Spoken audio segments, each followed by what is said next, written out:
بسم اللہ الرحمن الرحیم۔ شروع اللہ کے نام سے جو بڑا مہربان نہایت رحم والا ہے۔ دوستو، آج ہم جاننے والے ہیں قارون کا خزانہ اور اس کا انجام۔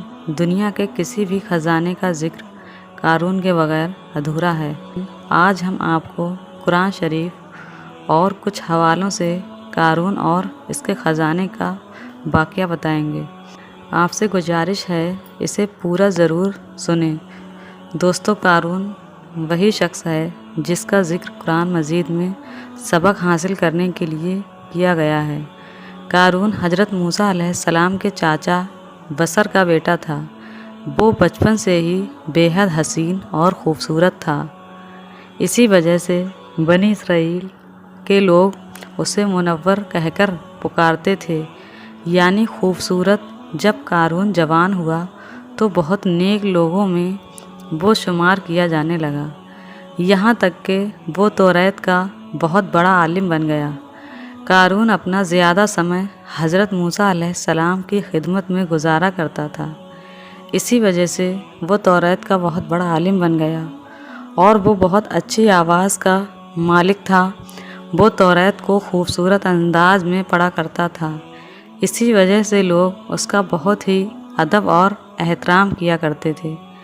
قارون بھی حضرت موسیٰ علیہ السلام پر ایمان لے آیا، اور جب بنی اسرائیل کو قبطیوں کی غلامی سے آزادی ملی تو قارون بھی اپنی قوم کے لوگوں کے ساتھ مصر کو چھوڑ کر سرزمین موعود کی طرف ہجرت یعنی رہنے کے لیے چل دیا۔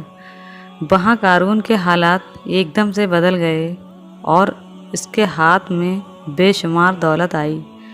دیکھتے ہی دیکھتے وہ اپنی قوم کا سب سے امیر شخص بن گیا، سود کا کاروبار کرنے لگ گیا، لوگوں سے فصلیں خرید کر کئی مہینے تک ان کو چھپا کر رکھتا اور پھر مہنگے داموں میں ان فصلوں کو بیچا کرتا تھا۔ پھر وہ ایسا امیر ہو گیا کہ اس کے خزانے کی چابیاں 300 اونٹوں اور کھچروں پر لادی جاتی تھیں، اور ہر چابی چمڑے کی ہوتی تھی، جو کہ ایک خزانے کی چابی ہوتی تھی۔ تاریخ میں لکھا گیا ہے کہ قارون سے زیادہ دولت اور شہرت کسی شخص کو نہیں ملی، جس کا ذکر اللہ تعالیٰ نے قرآن شریف میں کچھ اس طرح سے کیا ہے: بے شک قارون موسیٰ علیہ السلام کی قوم سے تھا، پھر اس نے قوم پر ظلم کیا اور ہم نے اس کو اتنے خزانے دیے جن کی کنجیاں اٹھانا ایک طاقتور جماعت پر بھاری تھیں۔ ایک اور جگہ پر اللہ تعالیٰ نے ارشاد فرمایا ہے: جب قارون سے اس کی قوم نے کہا گھمنڈ مت کرو، بے شک اللہ تعالیٰ اترانے والوں کو پسند نہیں کرتا، اور جو دولت تجھے اللہ تعالیٰ نے دی ہے اس کے ذریعے سے اپنی آخرت کو بہتر کر اور اللہ کو راضی کر اور احسان کر جیسا اللہ تعالیٰ نے تجھ پر احسان کیا، اور زمین میں فساد مت کر، بے شک اللہ تعالیٰ فسادیوں کو پسند نہیں کرتا۔ محترم عزیز دوستو، قارون شروع میں حضرت موسیٰ علیہ السلام کے ماننے والوں میں شامل تھا۔ ایک دن اللہ تعالیٰ نے حضرت موسیٰ علیہ السلام کو زکوٰۃ کا حکم دیا۔ حضرت موسیٰ علیہ السلام نے اللہ کے حکم کے مطابق اپنی قوم کو زکوٰۃ نکالنے کا حکم دیا، تو یہ سن کر قارون نے بھی حضرت موسیٰ علیہ السلام سے وعدہ کیا کہ وہ بھی اپنے مال کا 1000واں حصہ زکوٰۃ میں دیا کرے گا۔ جب اس نے اپنے مال کا حساب لگایا تو ایک بہت بڑی رقم زکوٰۃ کی نکل رہی تھی۔ اس کے بعد اس کے دل میں لالچ پیدا ہو گیا اور وہ زکوٰۃ کے خلاف ہو گیا۔ اس نے ایک گندی چال چلی، اس نے بنی اسرائیل میں سے ہی ایک گروہ کو جمع کیا جو اس کے حمایتی تھے۔ انہیں جمع کیا اور کہا: اے بنی اسرائیل کے لوگوں، موسیٰ علیہ السلام نے ہمیں کئی حکم دیے جسے ہم سب نے مانا اور اس پر عمل کیا، لیکن اب موسیٰ کا ارادہ بدل گیا ہے۔ اب تو تم سے تمہارا دولت چھین لینا چاہتا ہے۔ قارون نے اپنی قوم میں سے ایک عورت کو کچھ پیسے دے کر حضرت موسیٰ علیہ السلام پر الزام لگانے کے لیے بھی کہا، تاکہ حضرت موسیٰ علیہ السلام کو برا ثابت کیا جا سکے۔ اس کے بعد اس نے اپنے قوم کے لوگوں کو جمع کیا اور حضرت موسیٰ علیہ السلام سے پوچھا کہ زنا کی کیا سزا ہے۔ حضرت موسیٰ علیہ السلام نے فرمایا، جو بھی زنا کرے چاہے اس کی بیوی بھی ہو تو اسے شرمسار کیا جائے یہاں تک کہ وہ مر جائے۔ قارون نے کہا، حضرت موسیٰ علیہ السلام، اگر یہ کام آپ نے کیا ہو تو بھی کیا یہی سزا کا حکم ہے؟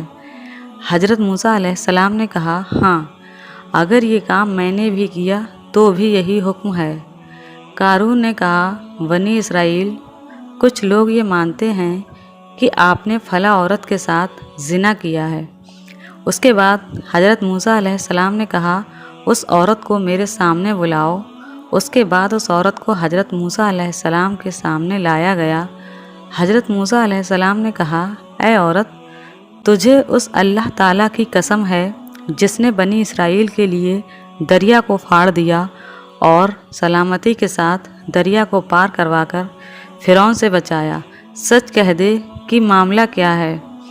حضرت موسیٰ علیہ السلام کے جلال سے وہ عورت سہم کر کانپنے لگی اور اس نے پورے مجمع کے سامنے صاف صاف کہہ دیا کہ اللہ تعالیٰ کے نبی، مجھے قارون نے بہت دولت دے کر آپ علیہ السلام پر جھوٹا الزام لگانے کے لیے کہا ہے۔ اس کے بعد حضرت موسیٰ علیہ السلام اللہ کی بارگاہ میں شکر میں گر پڑے اور سجدے کی حالت میں ہی حضرت موسیٰ علیہ السلام نے یہ دعا مانگی، یا اللہ، قارون پر اپنا عذاب نازل کر دے۔ اس کے بعد وہ سبھی لوگ جو قارون کے ساتھ تھے وہ اس سے الگ ہو گئے اور حضرت موسیٰ علیہ السلام نے اللہ تعالیٰ کے حکم سے زمین کو حکم دیا کہ اے زمین، قارون کو اور خزانے کو ختم کر دے۔ تو زمین پھٹ گئی اور قارون کا خزانہ اور جو اس کے ماننے والے تھے سب لوگ بھی زمین میں دھنسنے لگ گئے۔ دیکھتے ہی دیکھتے قارون اور اس کا محل اور اس کا خزانہ سب کچھ اس زمین میں دھس گیا۔ جب یہ سب کچھ زمین میں دھس گیا تو زمین دوبارہ بند ہو گئی جیسے پہلے تھی۔ محترم عزیز دوستو، ہمیں جو چیز دی گئی ہے وہ صرف دنیا تک ہی ساتھ رہنے والی اور کام آنے والی ہے، جبکہ قارون کو بھی دنیاوی زندگی کا سامان دیا گیا اور اس نے اس پر غرور اور تکبر کیا تو بھی فرعون کی طرح عذاب سے نہیں بچ سکا۔ دوستو، سوچنے کی بات یہاں ہے کہ کیا ہمارے پاس قارون اور فرعون سے زیادہ مال اور دولت ہے، اور جس طرح فرعون کو اس کی دولت اللہ کے عذاب سے بچنے میں کوئی کام نہیں آئی، اسی طرح قارون کو حضرت موسیٰ علیہ السلام سے رشتہ داری اور اس کے خزانوں نے کوئی فائدہ نہیں دیا۔ تو ہمیں غرور کس بات کا ہے؟ یاد رکھو، اگر ہم بھی ان کی طرح دولت اور شہرت پر گھمنڈ کرتے ہیں اور اپنے سے کم والے کو نیچا دکھاتے یا پھر انہیں بری نظر سے دیکھتے ہیں تو ہمارا حال بھی فرعون اور قارون جیسا ہی ہوگا۔ اللہ تعالیٰ سے دعا ہے کہ اللہ تعالیٰ ہم سب کو اپنے پیارے نبی صلی اللہ علیہ وسلم سے بے پناہ محبت کرنے اور ان کے بتائے ہوئے راستوں پر زندگی گزارنے کی توفیق عطا فرمائے اور ہمیں ہر برے کام سے بچائے اور زیادہ سے زیادہ نیک کام کرنے کی توفیق